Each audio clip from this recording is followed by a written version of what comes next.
ਵੀਰ ਛੱਤ ਦੇ ਉੱਪਰ ਮੈਂ ਆਇਆ ਵਾਂ ਤੇ ਛੱਤ ਦੇ ਉੱਪਰ ਬਹੁਤ ਵੱਡਾ ਮਸਲਾ ਬਣ ਗਿਆ, ਐਡਾ ਵੱਡਾ ਮਸਲਾ ਬਣ ਗਿਆ ਜਿੰਨਾ ਕਿ ਹਿਸਾਬ ਤੋਂ ਨਹੀਂ। ਮੇਰੇ ਚੂਜ਼ੇ ਜਿਹੜੇ ਨੇ ਮੁਰਗੀ ਨੇ ਮਾਰ ਦਿੱਤੇ ਨੇ।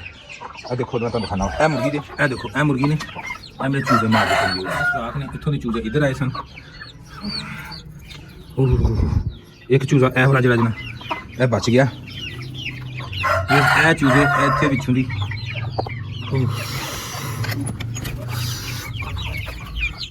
ਇਹ ਸੁਰਾਖ ਨੇ ਇੱਥੇ ਇਹਨਾਂ ਦੇ ਵਿੱਚੋਂ ਦੀ ਪੱਟੀ ਸਾਈਡ ਤੇ ਚਲੇ ਗਏ ਨੇ ਤੇ ਉਹਨੇ ਮਾਰ ਦਿੱਤੇ ਨੇ ਚੂਜ਼ੇ। ਇਹ ਬੜਾ ਗਲਤ ਹੋਇਆ, ਬਹੁਤ ਗਲਤ ਹੋਇਆ ਹੈ। ਇਹਦੀ ਮੈਂ ਦਿਲ ਦੇ ਨਾਲ ਏਡੇ ਮੈਂ ਇਹ ਚੂਜ਼ੇ ਲਿਆਂਦੇ ਸਨ, ਠੀਕ ਹੈ, ਤੇ ਉਹ ਕ੍ਰਾਸ ਕਰ ਗਏ ਨੇ ਸੁਰਾਖਾਂ ਦੇ ਵਿੱਚੋਂ ਦੂਸਰੇ ਪਿੰਜਰੇ ਚਲੇ ਗਏ ਨੇ ਤੇ ਇਹ ਮੁਰਗੀ ਨੇ ਮਾਰ ਦਿੱਤੇ। ਇਹਨੇ ਬਹੁਤ ਭੈੜਾ ਕੀਤਾ ਮੁਰਗੀ ਨੇ। ਲੱਗੇ ਨੇ ਤੇ ਖੰਭ ਪਰ ਵਗੈਰਾ ਲੱਗੇ ਨੇ, ਦੇਖੋ ਹਰੇਕ ਦੇ ਮੂੰਹ ਦੇ ਵਿੱਚ ਨਾ ਇਹਦੇ ਪਰ ਲੱਗੇ ਨੇ ਚੂਜ਼ਿਆਂ ਦੇ। ਦੇਖੋ ਇਹ ਬਹੁਤ ਵੱਡੀ ਟ੍ਰੈਜਡੀ ਹੋ ਗਈ, ਬਹੁਤ ਅਫਸੋਸ ਮੈਨੂੰ ਹੋਇਆ। ਐਡੇ ਚਾਅ ਦੇ ਨਾਲ ਮੈਂ ਚੂਜ਼ੇ ਲਿਆਂਦੇ ਸਨ। ਇਹ ਚੂਜ਼ੇ ਨੂੰ ਥੱਲੇ ਲਿਆ ਕੇ ਤੇ ਇਹਨੂੰ ਜਿਹੜਾ ਨਾ ਮਰਮ ਵਗੈਰਾ ਮੈਂ ਲਾਤੀ ਹੈ, ਠੀਕ ਹੈ। ਇਹਦੇ ਕੈ ਜ਼ਖਮ ਸੀ,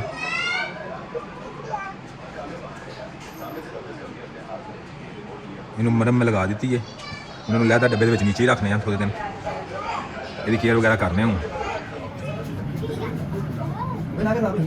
ਜੋ ਸਾਡੇ ਜਿਹੜੇ ਚੂਚੇ ਮਰੇ ਨੇ ਉਹਦੇ ਨਾਲ ਸਾਨੂੰ ਟੈਨਸ਼ਨ ਤਾਂ ਬੜੀ ਹੈ, ਪਰ ਇੱਕ ਖੁਸ਼ੀ ਵੀ ਹੈ। ਖੁਸ਼ੀ ਹੁਣ ਇਹ ਵੇ ਕਿ ਸਾਡੇ ਕੋਲ ਜਿਹੜੇ ਮੁਰਗੀ ਸਾਡੀ ਇੱਕ ਹੋਰ ਸੀ ਉਹ ਵੀ ਅੰਡਿਆਂ ਦੇ ਉੱਪਰ ਬੈਠਣ ਵਾਸਤੇ ਤਿਆਰ ਹੋ ਗਈ ਹੈ। ਉਹ ਤੁਹਾਨੂੰ ਦਿਖਾਉਂਦੇ ਆ। ਉਹ ਵੀ ਇਹ ਦੇਖੋ, ਇਹ ਬਲੈਕ ਮੁਰਗੀ ਹੈ, ਇਹ ਵੀ ਅੰਡਿਆਂ ਦੇ ਬੈਠਣ ਵਾਸਤੇ ਤਿਆਰ ਹੋ ਗਈ ਹੈ। ਇਹਦੇ ਨੀਚੇ ਫਿਲਹਾਲ ਆਰਟੀਫੀਸ਼ੀਅਲ ਅੰਡੇ ਨੇ, ਉਹ ਪਲਾਸਟਿਕ ਦੇ ਅੰਡੇ ਨਹੀਂ ਜਿਹੜੇ ਹੁੰਦੇ, ਉਹ ਵਾਲੇ ਦੇ ਨੀਚੇ ਪਏ ਨੇ ਤੇ ਉਹ ਅਸੀਂ ਕੱਢ ਲੈਣੇ ਆ ਥੱਲਿਓਂ ਤੇ ਹੁਣ ਇਹਦੇ ਰੱਖਣੇ ਆ ਜਿਹੜੇ ਇਹਦੇ ਅੰਡੇ ਨੇ ਉਹ ਇਹਦੇ ਨੀਚੇ ਰੱਖ ਦਿੰਦੇ ਆ। ਲੋ ਵੀਅਰਸ, ਇਹ ਵਾਲੇ ਅੰਡੇ ਜੇ ਇਹ ਸਾਰੇ ਅਸੀਂ ਨੀਚੋਂ ਮੈਂ ਲੈ ਆਇਆ ਵਾਂ। ਇਹਦੇ 'ਚ ਤਕਰੀਬਨ 2 ਤੋਂ 4 ਤੋਂ 6 ਤੋਂ 8 9 10 ਅੰਡੇ ਜਿਹੜੇ ਜੇ ਉਹ ਇਹ ਮੁਰਗੀ ਦੇ ਨੇ, ਬਾਕੀ 3-4 ਅੰਡੇ ਜਿਹੜੇ ਨੇ ਉਹ ਦੂਸਰੀਆਂ ਮੁਰਗੀਆਂ ਦੇ ਨੇ। ਚਲੋ ਥੱਲੇ ਮੁਰਗੀ ਦੇ ਉਹਨੂੰ ਬਿਠਾਉਂਦੇ ਆ ਮੁਰਗੀ ਨੂੰ ਇਹਦੇ ਉੱਪਰ।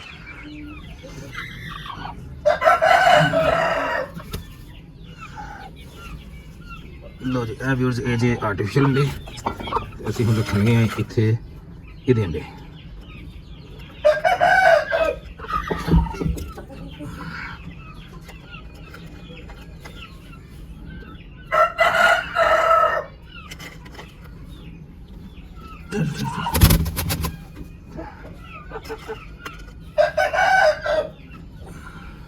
मुर्गी ने बड़ी जल्दी है बयान देते बिल्कुल। देखो रेडी उत्ते चढ़ती पी करी देखो।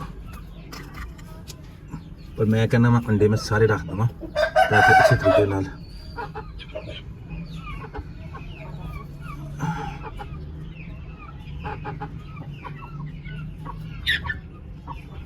चलो जी अंडे से रखते हैं सारे। आप एडजस्ट होइए होने के ऊपर। ਇਹ ਵਾਲੇ ਚੂਚੇ ਜੇ ਜਿਨ੍ਹਾਂ ਦੇ ਵਿੱਚੋਂ ਚੂਚੇ ਜਿਹੜੇ ਨਾ ਸਾਡੇ 2-3 ਮਰ ਗਏ ਨੇ, ਉਹ ਇਹ ਚੂਚੇ ਨੇ। ਕੁਛ ਬੜੇ ਹੋ ਗਏ ਨੇ, ਕੁਛ ਛੋਟੇ ਨੇ।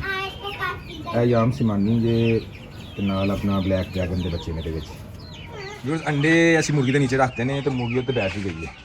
ਤੇ ਹੁਣ ਇਸ ਟਾਈਮ ਮਾਸ਼ਾਅੱਲਾ ਸਾਡੀਆਂ 2 ਮੁਰਗੀਆਂ ਬੈਠੀਆਂ ਜੇ, ਦੋਨੋਂ ਅੰਡਿਆਂ ਦੇ ਉੱਪਰ ਬੈਠੀਆਂ ਨੇ ਤੇ ਦੋਨਾਂ ਦਾ ਫਰਕ ਹੈ ਤਕਰੀਬਨ 5 ਦਿਨ ਦਾ। ਇੱਕ 5 ਦਿਨ ਪਹਿਲੇ ਬੈਠੀ ਸੀ, ਇੱਕ 5 ਦਿਨ ਬਾਅਦ ਹੁਣ ਬੈਠੀ ਹੈ।